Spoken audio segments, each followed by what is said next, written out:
else non-humorous, I think we can move it on into the Bellew of the week. Yep, mate. Get to Far bed away, early. Mike. Far away. All right, what should we do here? I think we'll kick it off with a nominee here. Let's do this one. I'm dead serious. I know I play a lot, but I'm really coming to die in that ring, bro. You know what I mean? So if you ain't ready to die, you know what I mean, I don't want to hear all that talking and shit, all that playing and jokes. I'm not playing. That's gonna be the key. Down goes Broner! A straight left hand, and Broner got deposited on the canvas! Yes, He's hurt. he's hurt. And he drops his mouthpiece. He dropped his teeth. Fair use of that very short clip, but we appreciate Don King Productions and everything that they do. And let's see here. Let's throw the image on top of that one. Da da da. Bum Fights, Volume 2. Yeah, good old one there. AB, rough week, my friend, but we do wish you the best. Let's get the other video out of the way this week. Let's see, which one was it? Was it this one? Oh, fucking hell, that's Chinese, is it? Oh, yeah. What we got? You got back from work late, didn't you? Yeah, sorry, busy bee, making money. What you got for me? There's a few bones there. Bit of 70, Johnny. There's a few Is bones. this a joke or is Few this? bones. Is it? It's bloody It's nice. for me, is though. it? It's bloody nice. You big fuck! Where the fuck is my Chinese, you silly little twat? That's you big fucking pig! Oh, fuck off!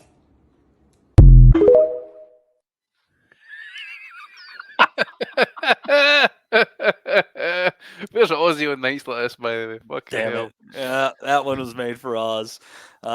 Big John and the Chinese food narrative. Apparently, the fight with Johnny Fisher and Alan Bobic, Andy, it's taking place at the Copper Bosch.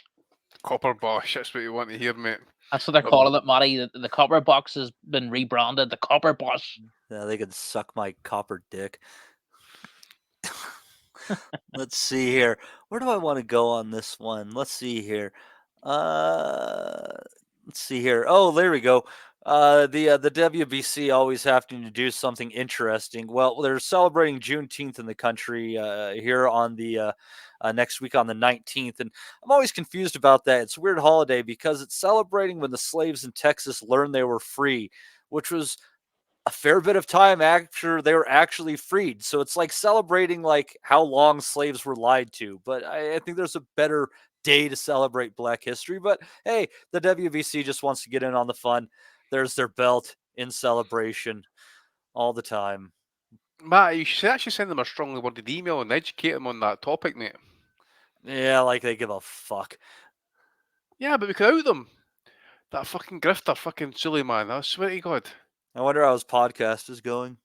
I found out actually is interesting the other day. I was listening to something with old Big Mauricio, and he said that it makes sense given you when you think about the surname, but the old man came from, or the grandfather came from Lebanon. They were Lebanese immigrants. Who? The Suleimans. Suleiman.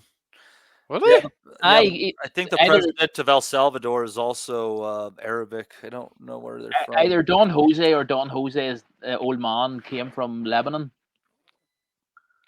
Yeah, it's there's a lot of interesting people. There's a lot of Japanese people in Peru. It's a very interesting area down there. between Central and Here's South one for America. you. There's a lot of Germans in Namibia. And where on it? Namibia. Oh, well, that's obviously. I don't know why that is, but there's also a lot of German sounding names in places like Paraguay and Uruguay. Oh, aye, South American. Aye. South America. I don't know how that really I happened. don't know what happened there, mate. Probably, I think it was a couple of rat lines. I think they called them back in the There was lubricated by the Vatican, the CIA, and the Red Cross, Andy. But aye, and NASA as well, mate. there are also small communities of Welsh speakers in Argentina to this day. That's true. That's an interesting one. That's but a very interesting but story. if you go further south, there's plenty of sheep down there for the Welsh. You see, so that's why they went earlier. There you go. They should just ended up at the Falklands, though. It's all very confusing. Let's see here. We have our good buddy Lawrence Acoli here, or Lawrence and the Amazing Technicolor Dreamcoat, as I would like to title this piece. That's definitely a high-vis jacket for getting home at night, so make sure the cars didn't run him over and that, Yeah, if you run over somebody who's looking like that, I think you're trying to hit them at that point in time. See, the Whittaker fight was so cropped that Sky were reduced to interviewing Stevie Parris. Andy, know who Stevie Parris is, Matty. He's the chairman of the football club whose ground the fight was at last night. I didn't know that actually, but cheers for educating me. I was like, you better. Steve Parris, he's the chairman of policy. He's the owner of the club. But yeah, they had to basically interview him about the England match that was on earlier, given how poor the Ben Whittaker fight was. So, jeez, what a great time. I wonder why I dozed off during that card. Let's see here. Speaking of that card, let's see here. Dev Sonny says, congrats to CBS, who just keeps racking up great wins. Very strange performance from Richard Reactport tonight. Didn't look himself, and I completely blame Madonna. Stab says, extremely limited fighter. And Dev says, never seen her fight. Let's see here. Listen, sorry to interrupt here, but the Kosovo football team Twitter account just tweeted out this fucking message. Serbia's defence fails to protect itself against an English airstrike again. Holy Lord. All right. I'm going to retweet I think that is pretty fair for this time, even though it is not boxing related. Let's see here. Spotify, I caught this earlier, just checking around. More like this, our show. They say the painting and decorating show. Joel Bardell and Todd Von Joel take a look at all the latest topics from the world of painting and decorating, including product launches, top tips, and special guests. The boys will also be joined by some of the biggest names from across the industry, giving their view on the latest news and developments. So we are like the painting and decorating show. I'm nominating Spotify. Now, you folks might have seen the movie from, I believe it was the early 80s or late 70s, Kramer versus Kramer. Well, they have updated officially for a modern audience. We have Davis versus Davis. Work there, Amazon pay-per-view. Gervonta Davis. Did either of you see? It was a great moment in Tank's post-fight interview with Jim Gray. And he was thanking all the people. So he said, "I want to thank Leonard Ellaby," and then he said, "I want to thank." He said, "Oh, I almost said Showtime," and he said, "No, I want to thank PBC on Prime." He said, "I almost said Showtime." Yeah, there was a few times where I think I caught a few people almost slipping up on that. They really miss it. I think they're tired of working once every 2 months at this point in time. Let's see here. Let's go to our good friend Joe Burns, who was having a little bit of fun doing some trolling today. Let's see here. He's trolling Rick Glazer, and he said, again? Yeah, rumors circulating that you were at the show in Vegas last night because Espinosa gave you a slap and you cried. Is it true, Rick? He says, your tweet is a lie. For starters, I would never go to a PBC show. Secondly, Espinosa or anyone else would never, ever slap me without them considering the retaliation that they would, God damn it, definitely receive. Definitely receive. Yeah. I'm not one to play with. Fact, I have a small screen. Joe Burns coming back says, Hall of Fame promoter Lou DiBella said you're as soft as puppy shit. This is Rick Glazer, who gets thrown at a bar for no paying his fucking bar bill. Yep. And done nothing about it. And this play is in 2 acts. Here you go. Blocked. He has been blocked. God bless our friend Joe Burns. However, will he survive? And before we get into the Ryan Garcia stuff in a few acts itself, we had a little call out here from Caleb Plant. Ryan said, Caleb knows I don't give a fuck. We talked face-to-face at the Haney press conference. And Caleb says, no, I definitely don't know that. but I do know you're a pussy who don't mind running your dick sucker, but when it's time to get busy, you're nowhere to be found. I don't have security, and I pull up dolo, I'm sure he meant solo, everywhere I go, and you hide behind yours. Oh, snap. It was accompanied with a video with security protecting Ryan Garcia. Yeah, the big dude at the back there, eh? But Ryan Garcia has just had a pretty bad week all in all. Let's start with the country NutriBio, who put out a press release stating that all of their facilities have been checked for Osterine and they have come up negative. It has never touched anywhere in their plant. And they seem to be hinting that Ryan is defaming them based on this. So that comes out on Twitter. I'll tell you what, though.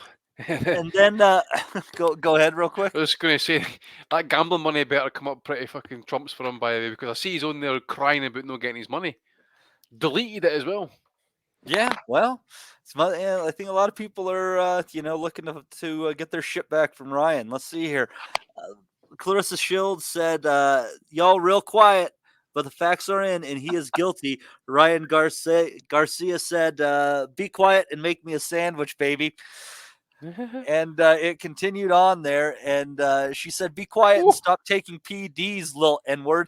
You talking about me make sandwiches and in boxing, you can't hold a candle to me. Fuck around and get handled, punk. Clear your shit up. And Ryan Garcia says, LOL, lesbo, chill. We know what you did in the bed sheets. Retweeted by Victor Conti. Oh. But see, they're just like offering to have a baby with her till like 2 weeks ago or something like Yeah. Fucking Jesus. Well, and Ryan, I also forgot this. He was arrested while we were out of town too, at a hotel in Los Angeles for getting wild. Which he had predicted would happen, Matty, didn't he? I think so. Illuminati's after him, mate. Clearly, he's getting set up for all this stuff, mate. It's not because he's a highly intoxicated guy with too much money who acts a fucking fool. No, not because of that. No possibility on that one. They're out to get him, mate. They're out to get him. They're definitely out to get Ryan Garcia. As Big John Fury would say, dark forces. Aye. Yeah, they're the same people who are out for Donald Trump. They are out for Ryan Garcia. They're two peas in a pod.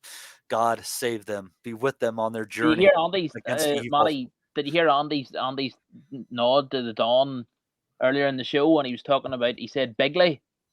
I think I missed it. Good job. Andy, he was that's Dawn's. That's the Dawn's. We're gonna win, and we're gonna win bigly. Bigly. Anyhow, that's all I have. Andy, what do you have to kick in? Not much, mate. Obviously, AB getting stopped and getting his teeth broken. That's always good to see.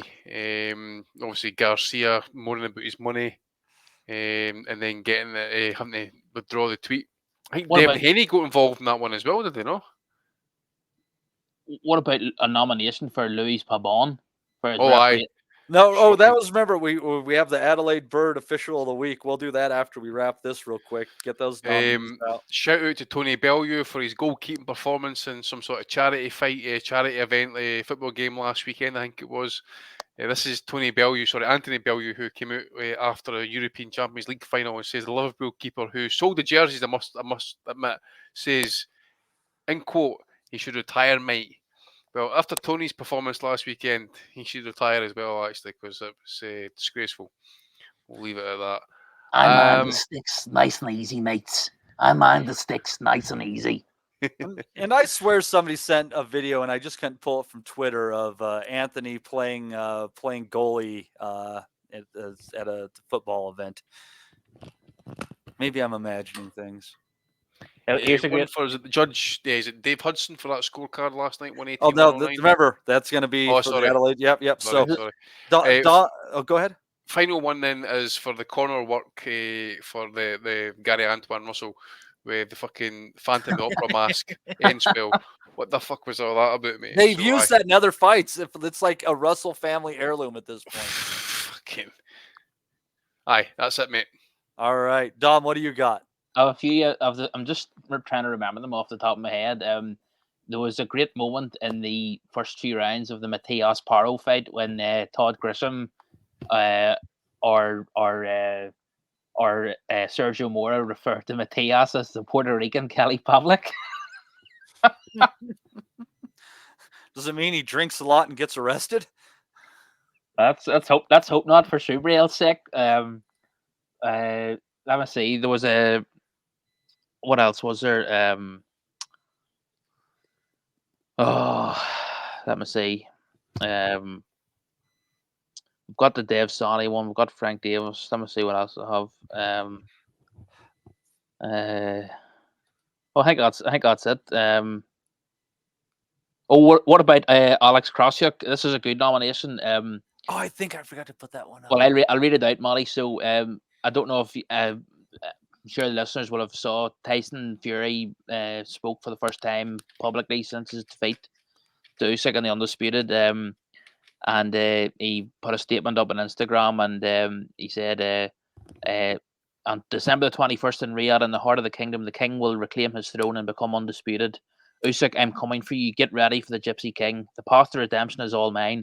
I know what I have to do. I saw my shortcomings, and best believe, and this bit must have been contributed by Isak Lowe. Best believe I am inevitable. So the first comment was by Alex Krosiuk, who said, "Bro, let's have a beer."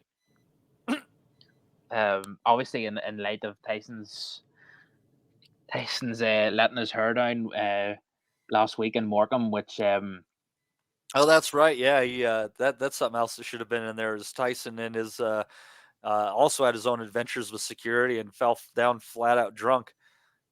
yeah, what he should have, it's he should he should be allowed to just to do what he wants after being in camp for so long. But yeah, it's I'm still skeptical, Matty, that the rematch will happen, but we'll see. We shall see. I think it will. There's just so much money on the table that is so hard to walk away from. You know, so we'll see. Especially if you're a guy like Usyk. I mean, you have that money. I mean, and you can. I mean, I mean, just based on being taxed, where you're going to be able to kick into the efforts that you have going in your country. That's a pretty big deal. So I think it's going to move forward. I 100% do. Fury. That's God. That like I said, that's a lot of money. He'll blow some of it. Fucking, or he'll probably just want to make more so he can give it to mental health awareness, right? Like that's what he does with most of the money. The homeless, mate. It's the homeless. The homeless. Yep, absolutely. That's what he does. So let's see here. So this week we had one more, Matty. Moro Ronaldo for as many epic lines and commentary last night. There was some great lines about Gary Russell and who it was, in the corner holding the mask. The older brother who barely fought when he was fighting, and I can't remember the exact line, but Ronaldo said something like, he appears at least as often as or about as often as Father Christmas. So he was dropping some good lines last night, Ronaldo. I swear to God. Yeah, I mean, if I was Gary Russell and I was getting that PBC money, why wouldn't you just like train 8 weeks and then have a fight and call that your year? You know, if you don't have any bad habits, you live off of that fucking easy. So, but anyways, we had our good friend Big John and his continued battles with Chinese food on Twitter. We had our friend Broner getting his teeth knocked out and his adventures with Blair Cobb. We had Joe Burns and his exchange with Rick Glazer, which resulted in you were blocked. Akoli looking for the most fashionable person at the fight. The Juneteenth belt by the WBC. Never failing to try to get aboard whatever they can. You had Garcia and his adventures with Clarissa Shields ending up when him calling her a lesbian. You had the nice little typo there from whoever is doing the cards for the PBC on Amazon. Blaming Madonna for React Poor losing. And Spotify basically saying that we're similar to an interior design show. All right. And also, obviously, Tyson Fury and his fucking shenanigans outside of the ring. Very well worthy to talk about that as well. Who are you going with this week, Andy? I'm going to go with that John. Big John. I'm going to go with the Big John one, mate. I know it's a setup and that type of stuff and that. Big but, John Fisher. Big John Fisher, mate. I'm going to go for that one. The Chinese food cannot survive. It's amazing. Like, like they always say, like they want to stop immigration, but they keep having demand for Chinese restaurants because of John Fisher. Like who are they to argue with the market? Dom, who are you taking? I think I'm going for Ryan Garcia and the quote. I enjoyed that there. I think I just got to go Ryan Garcia too. I mean, not only fat, but also the arrest and everything. And he's just God, he's going to end up just getting a nomination every week. The guy's just a ticking time bomb at this And point. turning up with that T-shirt last night at the tank fight. Wasn't it one side Tank's #1 fan and the other side fight me, you bitch or something? So yeah. I didn't even see that. That's what happened. Yeah, he's just shameless. So yeah, King Ryan. All right. Well, it was a closely contested vote, but Ryan Garcia, you are this week's Bellew of the Week winner. Take a bow, sir. Take a bow. Now, moving on, just real quick, I think 2 nominations this week, in my opinion, for the Adelaide Bird Official of the Week. One is going to be David Hudson for his 118-109 scorecard in the aforementioned Gary Antoine Russell Alberto Puello fight, in a fight where the other judges saw it narrowly at either 8 or 7 rounds apiece for Puello. And also Luis Pabon, who just couldn't seem to keep his eyes off of Liam Perro. We couldn't tell if it was sexual or not, but then he deducted a point, and we realized he was just trying to fuck him over. John McKay, Matty, in the and John McKay also in the Elijah Elijah Garcia, Kyrone Davis fight. Yeah. Who do you think, Dom, is most worthy of our shame this week? Probably Pabon. No, probably about it. Actually, Pabon, that was disgraceful. All right. Andy, who are you taking? Yeah, Pabon, mate, without doubt. I just didn't know he was all over the Paro, mate. He could easily have fucking folded under that just for no reason, but he just, he's another one needs to be put away. How do these guys keep getting these gigs? Like he's been turning in. He's a WBA official too as well, isn't he? He's one of those. You see, they're all. That's what it is. They're all linked into the sanctioning bodies. They're not really officials. Unlike the British board, like the British officials. I'm not saying they're better, but they're sort of tied to an like a governing body. These guys like Pabon, they're all sort of tied to one of the sanctioning bodies, one of the trinket organizations. But Pabon has been turning in these sort of performances for years, and just still keeps getting these gigs. No accountability. Like it's very dispiriting. Just awful. But I'll tell you what, you have one good thing going for you, Luis Pabon. You are the inaugural winner of our Adelaide Bird Boxing Official of the Week award. So congratulations on that one, sir. You can take that one to the bank for whatever it might be worth.